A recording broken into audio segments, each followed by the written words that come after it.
mon ventre gargouille déjà. Ça va être un plaisir.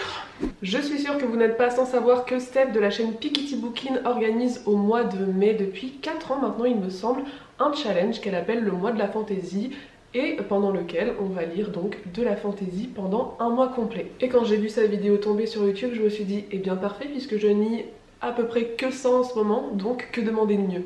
Plus qu'une vidéo pâle pour le mois de la fantaisie, parce que vous le savez, je le dis tout le temps, je suis une lectrice hyper lente, je suis incapable de lire 12 livres en un mois, c'est impossible, même 3 livres en un mois, bon 3 romans, 3 gros romans, je pense pas pouvoir le faire. Et de toute façon on est encore confiné, donc je ne peux pas aller acheter de livres et je ne possède pas les livres dont je vais vous parler aujourd'hui, je crois que j'en ai qu'un. Donc plutôt qu'une palle officielle, je déteste toujours autant ce mot, putain, je vais plutôt vous présenter mes must read en fantasy, les titres qui me font le plus envie et que j'ai vraiment hâte de découvrir. Peut-être que je m'en offrirai quelques-uns à la fin du confinement, il y en a qui sont prioritaires, ça c'est sûr. Ce qui est certain, c'est que je vais quand même participer puisque je vais lire de la fantasy, mais voilà.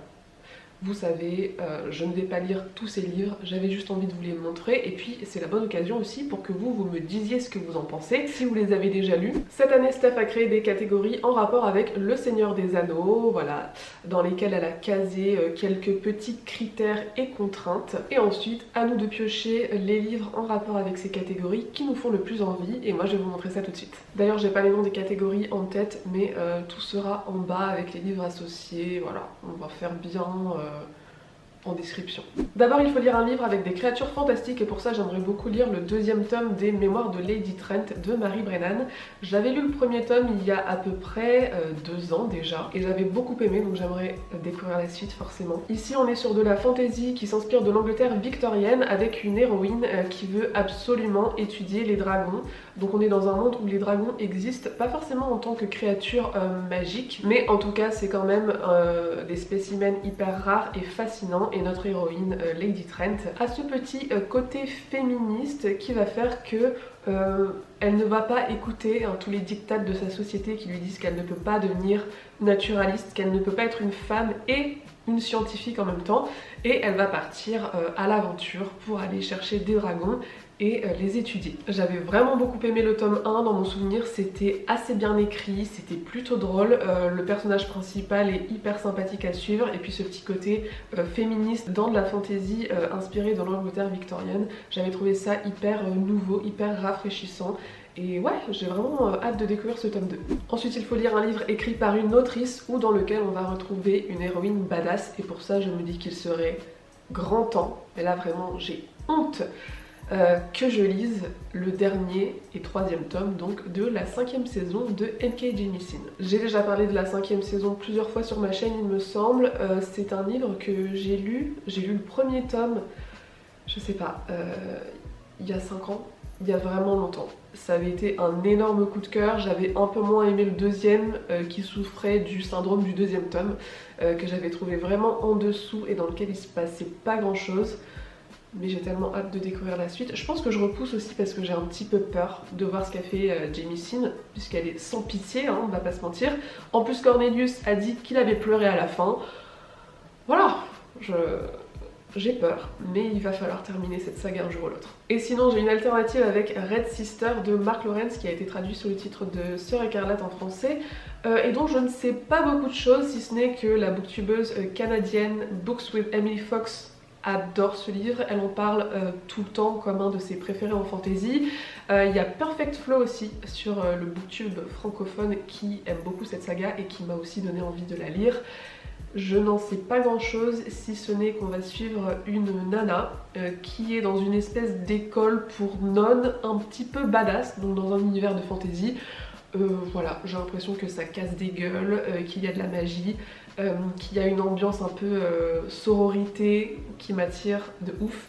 Et j'ai vraiment envie de découvrir cette saga dont je n'entends que du bien. Un incontournable de la fantasy pour moi, hormis Le Seigneur des Anneaux qui est vraiment le pilier, un des piliers fondateurs de la fantasy. En termes de fantasy plus moderne, il y a La Roue du Temps qui est quand même extrêmement connue et très inspirée d'ailleurs du Seigneur des Anneaux. que j'ai déjà commencé et j'ai hâte de découvrir le tome 3 et les suivants. Pareil, j'attends la fin du confinement pour pouvoir me les offrir. J'ai vraiment trop hâte, j'adore cette saga, je suis à fond dedans, j'y pense tous les jours. Et d'ailleurs depuis que j'ai terminé, eh bien j'ai un petit peu de mal à lire autre chose. Donc ouais, vivement la fin pour que je puisse, enfin la fin du confinement, pour que je puisse continuer dans cette série que j'adore. Ensuite Piketty propose une lecture commune que je ne ferai pas puisque j'ai déjà lu les 2 livres qui sont proposés, n'est-ce pas incroyable? Je trouve que si. Ça se joue, ou ça se jouait, je sais pas si ça a été décidé ou pas, entre Druide de Olivier Perru, je sais pas comment on dit, et Le Sorceleur d'Andrzej Sapkowski. Voilà, j'ai déjà lu les 2. Druide, je l'ai lu avant de commencer ma chaîne. J'avais bien aimé, même si ça sert à rien de comparer Druide et Martyr qui ne sont pas du tout la même histoire. Je trouve que Martyr c'est carrément dessus. Et d'ailleurs on en entend beaucoup moins parler que Druide. Ce que je trouve étrange, mais peut-être parce que c'est une saga. J'ai le nez qui coule. Martyr c'est la crème de la crème. En fantaisie française, c'est assez hallucinamment génial. Et oui, j'invente des mots. J'ai la voix qui se barre un peu en couille et le nez bouché. Est-ce le corona ou des allergies? Comment savoir? Je devrais pas plaisanter là-dessus en vrai. Pour un livre qui a été adapté à l'écran, donc soit en série, soit en film, j'aimerais beaucoup continuer Game of Thrones. J'en suis au tome 2.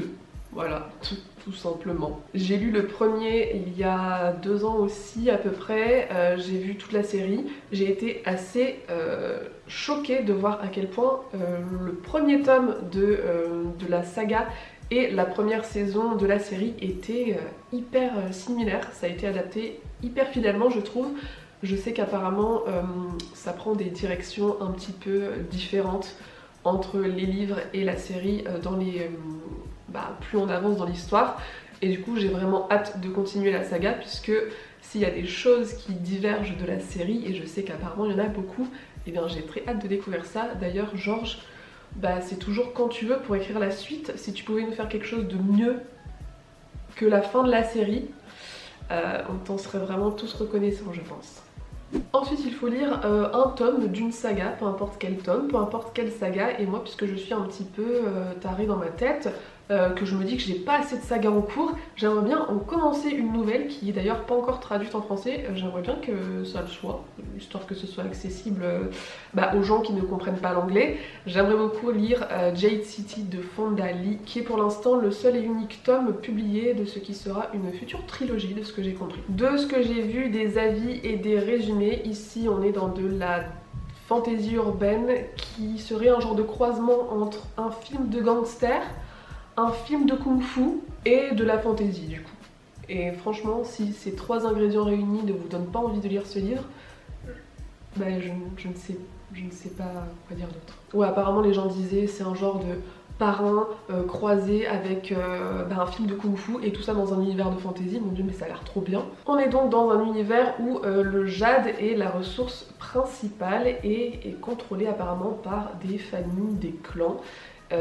C'est aussi une ressource qui leur permettrait de développer, en tout cas de garder leur pouvoir. Quel pouvoir? Je sais pas trop. Et en gros il y a une famille en particulier qui a la main mise sur cette ressource extrêmement prisée et qui s'en sert pour défendre son territoire et pour asseoir son autorité sur les différents quartiers, j'imagine, qu'elle contrôle. Apparemment il va y avoir une espèce d'histoire de drogue qui émerge sur le marché, une guerre de clans qui va éclater, bref.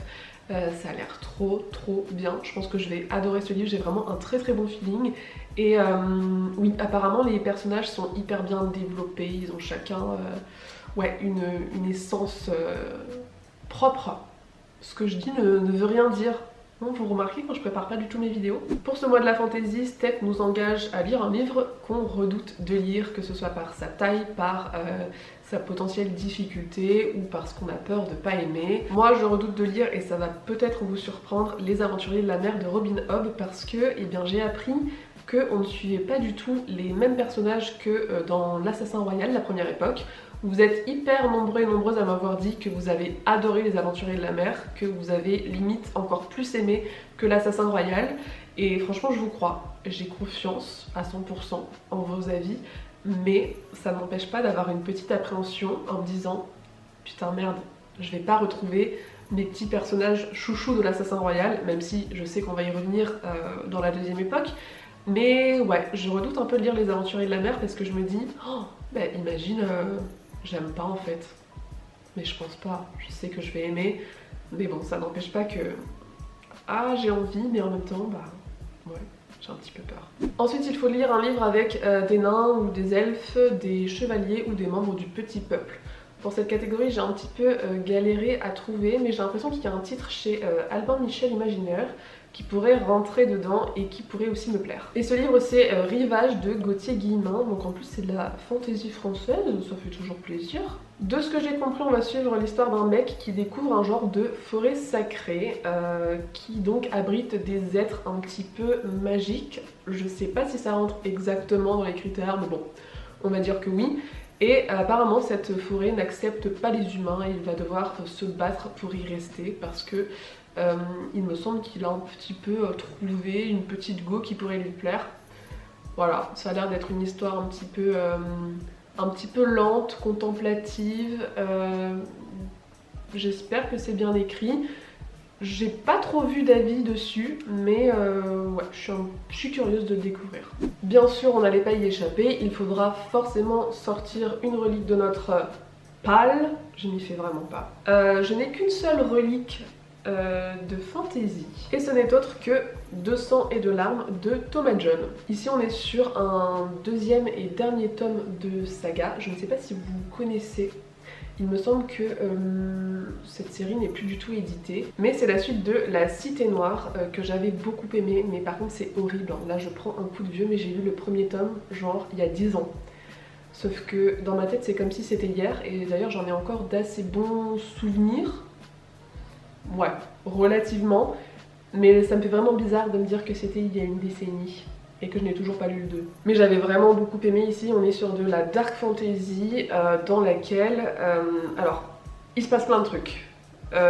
Une fois toutes les 7 nuits, la mort hante les rues et emporte les défunts. Voilà, il y a une espèce de fossoyeuse qui passe en ville et que tu n'as absolument pas envie de croiser, hein, donc tout le monde se confine.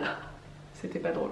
Donc il y a cette espèce de mystère bizarroïde. On va suivre aussi plein de personnages qui essaient de se faire une place dans cette ville vraiment sans pitié, qui est d'ailleurs régie par des maisons qui tiennent le pouvoir mais qui sont à peu près toutes plus pourries les unes que les autres. Il est aussi question d'artefacts, et d'ailleurs ce livre pourrait rentrer dans la catégorie suivante puisqu'il faudra lire un livre qui comporte des artefacts. Bref, il se passe plein de trucs, c'est glauque, c'est sombre, il y a des gens qui crèvent, il y a de la magie, il y a des jeux de pouvoir, il y a de la politique. J'avais vraiment beaucoup aimé et je ne sais pas ce que j'attends en fait pour lire la suite. Je ne sais pas. On arrive donc à notre livre dont l'histoire contient des artefacts. Pour ça, j'adorerais découvrir la dernière saga de Robert Jackson Bennett qui s'appelle Foundryside, qui n'est pas traduite en français encore, j'espère vraiment qu'elle le sera. D'ailleurs, je me suis aperçue que American Elsewhere, c'est un des premiers romans de l'auteur. Et quand je vois la qualité, je me dis que ces trucs qui sont sortis en 2018 doivent être vraiment hallucinant. De ce que j'ai lu vite fait dans Foundryside, on va suivre une voleuse à qui on a confié la mission de voler un artefact. Un très mystérieux artefact bien sûr qui doit être extrêmement ancien et donc elle va très vite s'apercevoir qu'il pourrait révolutionner la magie qui est employée par des maisons assez réputées de la ville, je pense. J'en sais pas trop. En tout cas, ce qui est sûr, c'est que ces maisons veulent s'emparer de l'artefact et qu'elles aimeraient bien buter la petite voleuse au passage. Voilà, elle va devoir se dépatouiller là-dedans. Je pense qu'il va y avoir des complots politiques, des trahisons, de la magie. À mon avis, elle va devoir essayer de trouver un peu des alliés qu'elle n'aurait pas soupçonnés pour se sortir de là. Et Robert Jackson Bennett, je suis sûre que ça va être trop bien. Ensuite, il faut lire un livre dans lequel on va retrouver de la magie et de la sorcellerie. Et là encore, c'est un livre que j'ai vu passer partout en ce moment, mais vraiment partout, partout, partout sur Booktube, sur Instagram. Et ce n'est autre que Les Faucons de Ravra de Melissa Caruso. Alors là, je ne sais pas de quoi ça parle. Je sais qu'on va suivre une nana. Je sais qu'elle peut faire de la magie, mais que c'est une magie qui est plutôt réprimée, c'est tout ce que je sais. En tout cas visiblement tout le monde adore cette saga, le tome 3 sort bientôt ou est déjà sorti, je sais pas trop, mais je n'en entends que des bons échos, pas un seul avis négatif, ou alors je sais pas chercher, je sais pas, mais en tout cas je suis hyper curieuse de la découvrir puisque si tout le monde adore, je me dis que ça doit être pour une raison. Et enfin il faut lire un livre dans lequel la musique a une place extrêmement importante. J'ai choisi de rendre hommage à Tolkien et j'aimerais beaucoup lire Beren et Lucienne, je ne sais pas comment on prononce ce prénom, je suis désolée. Je sais pas si la musique a une place importante dans cette histoire, mais on le sait tous et toutes, Tolkien était un amoureux des mots, du langage, de la langue et de la musique, et je me dis que dans Beren et Lucienne, même si la musique n'a pas forcément une part importante dans le récit, elle l'est certainement dans l'écriture et dans la forme. Apparemment c'est une des plus magnifiques histoires d'amour en fantasy et peut-être même en littérature tout court, donc j'aimerais beaucoup découvrir ce titre. De toute façon c'est Tolkien, donc à lire absolument. Et voilà, c'est tout pour cette vidéo envie pour le mois de la fantasy. Honnêtement, si je lis La Roue du Temps et Les Aventuriers de la Mer, je serais déjà contente. Au moins c'était une bonne excuse pour vous présenter tout ce qui me fait envie dans le genre en ce moment, que je lirai peut-être cette année ou pas. N'hésitez pas du coup à me dire si vous avez déjà lu certains de ces titres, je suis hyper curieuse d'avoir vos avis. Et puis moi je vous dis à bientôt pour une prochaine vidéo. Bye!